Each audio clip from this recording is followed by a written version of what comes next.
Good afternoon guys. Last लेक्चरमध्ये आपण alpha and beta of transistor बघितलं.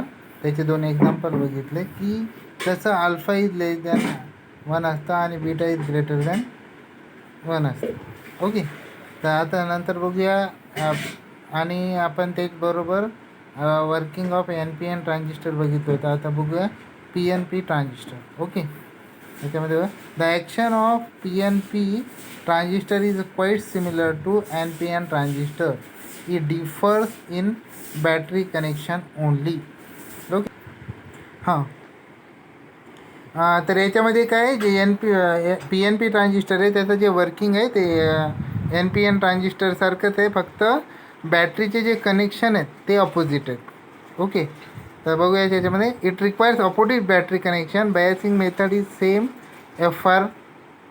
FR refer figure 2.3. तर याच्यामध्ये जे फक्त बॅटरी कनेक्शन अपोजिट असणार आहेत आणि जे बायसिंग मेथड आहे ती कोणती, फॉरवर्ड रिव्हर्स बायसिंग मेथडच असणार आहे.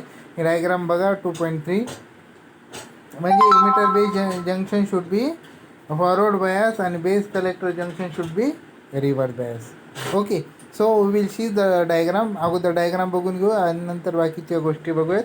तर याच्यामध्ये बघा लेफ्ट हँड साईडची जी डायग्राम आहे ती आहे PNP ट्रान्झिस्टरची. तर PNP जो मीडियम साईजचा रिजन आहे तो आहे इमिटर. नंतर नॅरो जो रिजन आहे तो नॅरो रिजन आहे बेस, आणि जो थोडासा इमिटरपेक्षा साईजने मोठा आहे लार्ज रिजन तो आहे कलेक्टर. तर PNP P type, emitter is a P type, base is a N type आणि collector is also P type. Okay, तर याच्यामध्ये FR म्हणजे emitter and base junction should be connected in forward bias because P type of semiconductor is connected to positive terminal of battery and N type of semiconductor is connected to negative terminal of battery. Such biasing is known as forward bias. So the emitter base junction should be forward bias by using battery terminal plus and minus to emitter and base respectively, and that battery should be VBB. Okay, further collector base junction should be reverse bias. See, collector terminal is connected to high potential negative terminal of battery, and base terminal is connected to high potential positive terminal of battery. So when N type of semiconductor is connected to positive terminal of battery and P type of semiconductor is connected to negative terminal of battery, such biasing is called as reverse bias. And plus this is a high potential battery and it is denoted by VCC. Okay, त्याच्यानंतर बघूयात आता त्याचं symbolical representation बघूया. तर याच्यामध्ये आपल्याला NPN ट्रान्झिस्टरच्या वर्किंगसाठी जी diagram दाखवलेली आहे त्याचं जो सिम्बॉल दाखवलेला आहे तो बघा, आणि तो सिम्बॉलमध्ये बेस दाखवलं आहे, कलेक्टर आणि इमिटर. बेसला जे कनेक्ट केलेला आहे मिलीॲमीटर, त्याचा जो करंटसाठी मिलीॲमीटर तो करंट असणारे IB, इमिटरसाठी असणारे IE आणि कलेक्टरसाठी असणारे IC. ओके, ते मिलीॲमीटर लावलेले आहेत. आणि NPN आणि PNP ट्रान्झिस्टर सिम्बॉलवरनं कसं ओळखणार, if the arrow on the emitter terminal is inward direction then it is NPN transistor. तर इनवर्ड डायरेक्शनमध्ये जर ॲरो असेल इमिटर टर्मिनलला तो PNP ट्रान्झिस्टर असतो, आणि आउटवर्ड डायरेक्शन असेल तर NPN ट्रान्झिस्टर असतो. ओके, तर आता ही आपण पहिले जी लेफ्ट हँड साईडची डायग्राम आहे त्याच्यामध्ये होल्सचं जे फ्लो दाखवलेला आहे, म्हणजे hole emerge from emitter and goes to collector and also to the base terminal. म्हणजे some amount of because holes goes to through base terminal because base region is lightly dope. आणि याच्यानंतर काय दाखवलं की आपण इथं जी सिम्बॉल वापरून जी circuit diagram काढलेली आहे त्याच्यामध्ये आपण कॉमन इमिटर केलेला आहे कनेक्शन. ओके, तर आता बघूया याच्यामध्ये figure 2.3. emitter P type is connected to positive terminal while base N type is connected to negative terminal.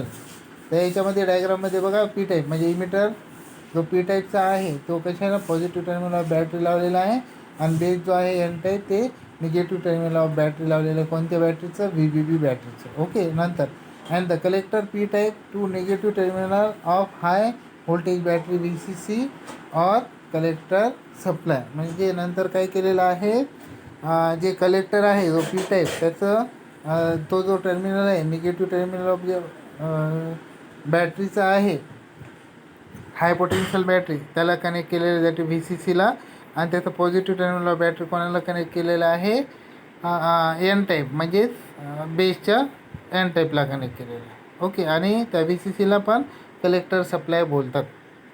Okay. हां. नंतर current through PNP transistor is due to the holes as it is due to electron in NPN transistor. तर याच्यामुळे जे PNP ट्रान्झिस्टरमुळे जे current मिळतं ते current कशामुळे मिळतं आपल्याला?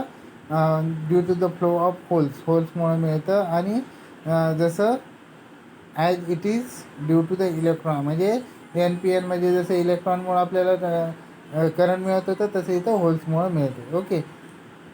नंतर compare the two diagrams figure 2.2 and 2.3 to understand the basic difference between biasing connections of NPN and PNP. तर आपण जर कम्पेअर केलं दोन्ही डायग्राम तर फिगर 2.2 म्हणजे NPN ट्रान्झिस्टरची जी बायसिंग आणि PNP ट्रान्झिस्टरची बायसिंग, तर याच्यावरून आपल्याला लक्षात येईल की कनेक्शनचा डिफरन्स कसा आहे. Okay. And the direction of conventional current through the circuit. तर अजून याच्यानंतर आपल्याला काय करता येतं की डायरेक्शन ऑफ जे कन्व्हेन्शनल करंट आहे हे पण लक्षात येईल. आता ही बघा 2.3.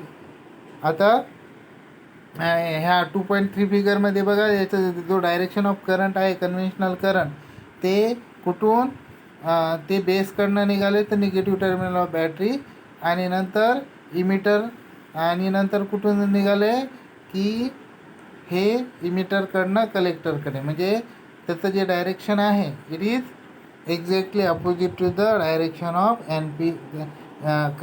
Direction of current of NPN transistor. ते आपण इथं बघू शकता फिगर 2.2मध्ये डायरेक्शन बघू शकता आणि फिगर 2.3मध्ये डायरेक्शन बघू शकता. ओके.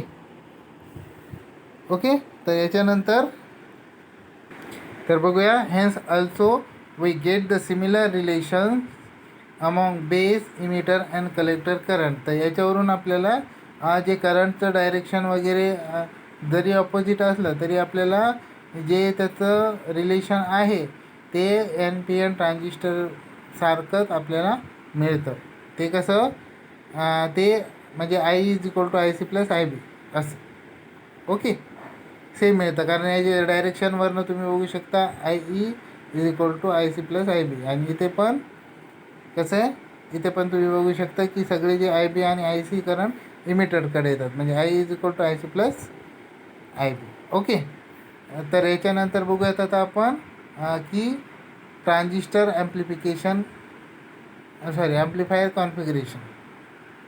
ओके. तर ट्रान्झिस्टर ॲम्प्लिफायर कॉन्फिगरेशनमध्ये बघूयात की काय आहे ते.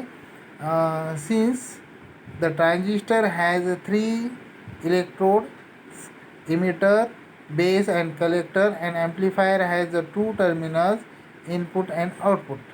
Okay, there must be one common terminal. According to the common terminal we can get the 3 transistor amplifier configuration. Okay. तर याच्यामध्ये ट्रान्झिस्टरमध्ये किती टर्मिनल आहेत म्हणजे किती इलेक्ट्रोड थोडक्यात 3. कोणते? इमिटर बेस आणि कलेक्टर. आणि ॲम्प्लिफायरमध्ये 2 टर्मिनल कोणकोणते? इनपुट आणि आउटपुट असतात.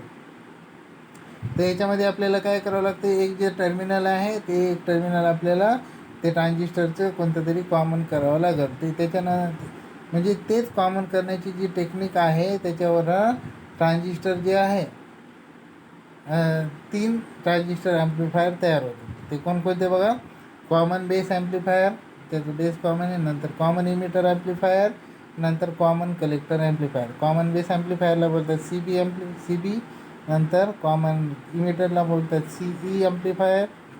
नंतर कॉमन कलेक्टरला बोलतात ॲम्प्लिफायरला बोलतात सी सी ॲम्प्लिफायर. मग नंतर बघूया let us see each of this type and their application. तर एकानंतर एक आपण बघूयात आणि त्याचे ॲप्लिकेशन्स बघूयात. ओके, तर पहिलं बघूयात कॉमन बेस ॲम्प्लिफायर. चालेल, ठीक आहे.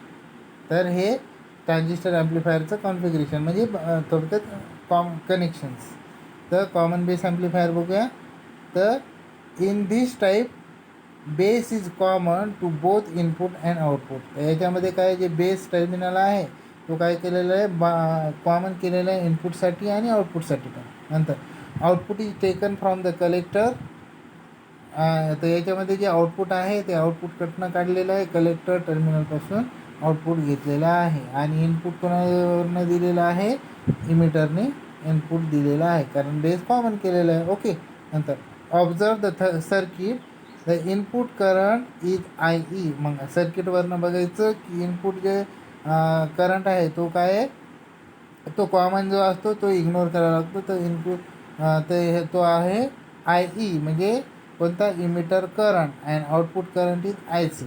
आउटपुट करंट काय, आय सी. आता आपण याची अगोदर डायग्राम बघूया. Figure 2.4 common base amplifier. याच्यामध्ये बघा बेस कॉमन केलेला आहे, इमिटरला व्ही इन दिलेला आहे. म्हणजे तो आपण जो व्होल्टेज आहे इमिटर व्होल्टेज तो काउंट करण्यासाठी आपण तो व्ही इन व्होल्टमीटर लावलेला आहे. आणि नंतर बघा तो कोणता ट्रान्झिस्टर वापरलेला आहे, पण एन पी एन ट्रान्झिस्टर. जास्त करून एन पी एनच ट्रान्झिस्टर वापरतात. तर when emitter is connected to negative terminal of battery and base is connected to positive terminal of battery. म्हणजे थोडक्यात ट्रान्झिस्टर ॲज अ ॲम्प्लिफायर म्हणून जर वापरायचं असेल तर emitter base should be forward bias आणि collector base should be reverse bias, असं connection असतं. मग हा एन पी एन ट्रान्झिस्टर आहे. नंतर इमिटर निगेटिव्हला कनेक्ट केलं, बेस पॉझिटिव्हला कनेक्ट केलं. बेस हा कॉमन केलेला आहे कलेक्टर आणि इमिटरसाठी. आणि नंतर हाय पोटेन्शियलचं निगेटिव्ह टर्मिनल बेसला जोडलेलं आहे ना, हाय पोटेन्शियल पॉझिटिव्ह टर्मिनल जोडलेलं आहे कलेक्टरला through load resistance R C. Okay, तर लोड रेजिस्टन्स जो आहे त्याचं कलेक्टर रेजिस्टन्स बोलतात. तर ते बॅटरी टर्मिनल पॉझिटिव्ह टर्मिनल आणि कलेक्टर याच्यामध्ये लावलेला आहे आणि त्याच्या अक्रॉस आपल्याला आउटपुट व्होल्टेज मेजर करायचा असतो. ओके, आणि इनपुट व्होल्टेज व्ही इन दिलेला आहे इमिटरला. क्लिअर, गॉट इट, ठीक आहे.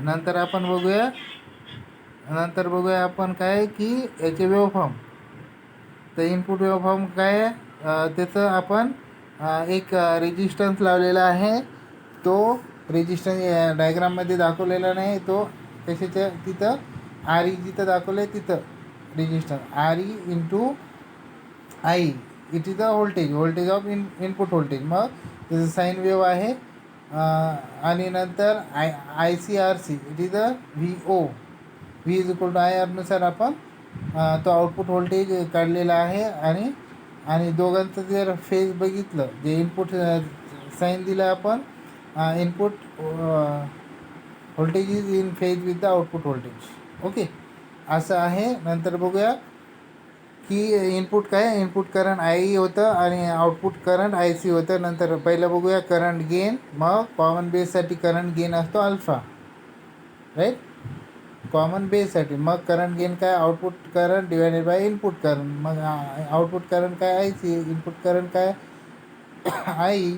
Since I C is less than I E, तर याच्यामध्ये काय I C is less than I E असतं. मग the current gain in C B is less than 1. मग जे करंट गेन असतं जर I C less than I E जर असेल तर करंट गेन काय in common base it should be less than 1. Okay, नंतर इनपुट इम्पिडन्स म्हणजे काय असतं, input voltage divided by input current. मग इनपुट व्होल्टेज काय व्ही इन, इनपुट करंट काय I E. Since I E is large, input impedance of C B is very small. आता I E जो आहे emitter current हे large असतं, म्हणजेच काय त्याचा जो रेशो आहे आणि याचाच अर्थ काय असणार आहे, त्याचा जो इनपुट इम्पिडन्स आहे कशाचा, कॉमन बेसचा, तो व्हेरी लो असणार आहे. नंतर आउटपुट इम्पिडन्स आउटपुट व्होल्टेज बघा divided by output current.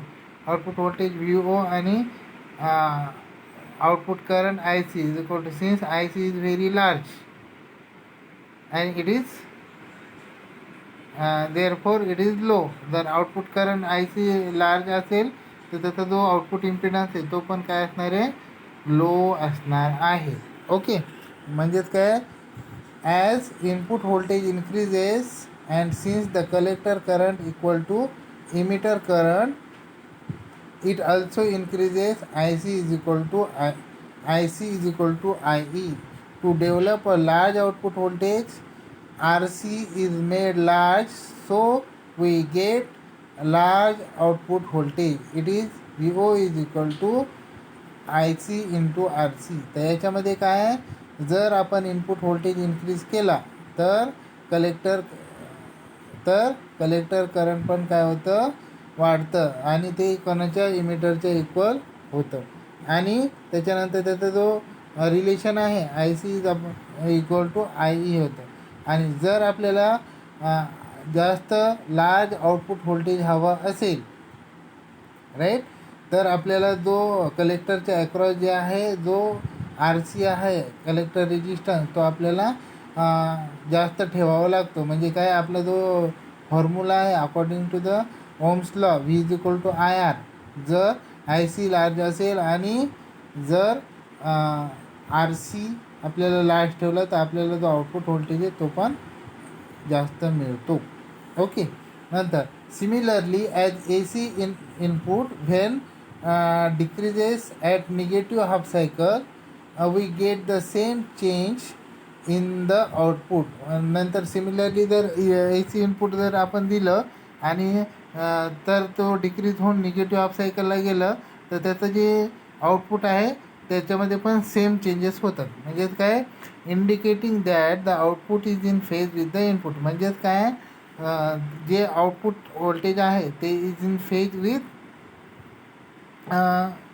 Input voltage. म्हणजे there is a 0 degree phase shift between them. म्हणजे जशी पॉझिटिव्ह हाफ सायकल जर असेल इनपुटची तर आउटपुटला पण पॉझिटिव्ह हाफ सायकलच येणार. आणि नंतर पॉझिटिव्हला म्हणजे इनपुटला जर निगेटिव्ह हाफ सायकल असेल तर आउटपुटला पण निगेटिव्ह हाफ सायकलच येणार.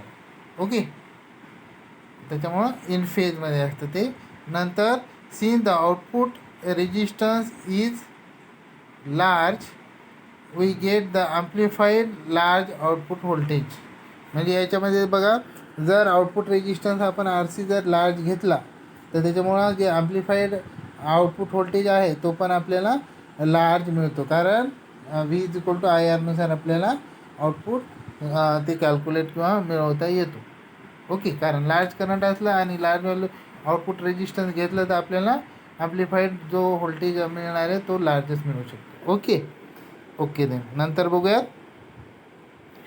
The voltage gain of amplifier is calculated by taking a example. RE is equal to 300 ohm, RC is equal to 15 kilo ohm, and I is equal to IC is equal to 1 milliampere. जर आपल्या voltage gain ॲम्प्लिफायरचं काढायचं common बेसचं तर त्याच्यासाठी आपण एक example घेऊया. त्याच्यामध्ये RE काय, RE 300 ओम घेऊया, RC 15 किलो ओम घेऊया आणि IE is equal to IC is equal to 1 milliampere घेऊया. ओके, नंतर बघूया त्याचा formula. Voltage gain is equal to output voltage to input voltage is equal to काय, V out divided by V in. म्हणजे काय, IC into RC divided by I into RE. नंतर 1 milliampere into 15,000 ohm, right, and divided by 1 milliampere into 300 ohm is equal to milliampere get cancels out. 3 1 3, 3 5 15. तर हे काय येतं, voltage gain येतं 50. Voltage gain is the ratio of same quantity, therefore it has a no unit. तर ते ratio आहे सारख्या quantity, त्याच्यामुळे त्याचं युनिट नसणार आहे. तर व्होल्टेज गेन येतं 50 आणि it is low voltage gain. म्हणजेच काय, figure 2.4 shows how output is amplified in output and it is also shows that the input and output are in the same phase. The drawback of the common base amplifier are: number 1, low input impedance; number 2, large output impedance. Because of this low input impedance source, input voltage overloads by the CB amplifier. This is a reason that CB is not used in common amplifier circuit. Okay, तर याच्यामुळं काय होते की हे जे आहे याचं जे आउटपुट व्होल्टेज आहे आउटपुट ॲम्प्लिफाईड झालेला, तर ते इनपुट आणि आउटपुट जे आहे ते सेम फेजमध्ये असतात. आणि याचं ड्रॉबॅक म्हणजे काय, याचं इनपुट इम्पिडन्स हा लो आहे आणि आउटपुट इम्पिडन्स हा लार्ज आहे. याच्यामध्ये आउटपुट इम्पिडन्स जो आहे तर आउटपुट इम्पिडन्सचा फॉर्म्युला काय, output voltage divided by output current. तर आउटपुट व्होल्टेज हा लार्ज आहे आणि आय सी हा लार्ज आहे. तर याचा जो आपला जो आउटपुट इम्पिडन्स असणार आहे तो हाय येतो. इथं रॉंग झालेला आहे. In case of common base input impedance is low and output impedance is large. तर याच्यामुळं काय होतं, तर याच्यामुळं हे जे दोन ड्रॉबॅक आहेत, तर याच्यामुळं लो इनपुट इम्पिडन्स असल्यामुळं सोर्सचं जे इनपुट व्होल्टेज आहे तो ओव्हरलोड होतं सी बी ॲम्प्लिफायरमध्ये. आणि ह्याच रिझनमुळं हे जो सी बी कनेक्शन आहे कॉमन बेस कनेक्शन ते वापरलं जात नाही ॲम्प्लिफिकेशनसाठी. Okay, got it. याच्यामध्ये कोणाला काही क्युरी आहे का कॉमन बेस ॲम्प्लिफायरमध्ये? असेल तर बिंदास विचारू शकता. नेक्स्ट लेक्चरमध्ये आपण कॉमन कलेक्टर ॲम्प्लिफायर बघूया. ओके.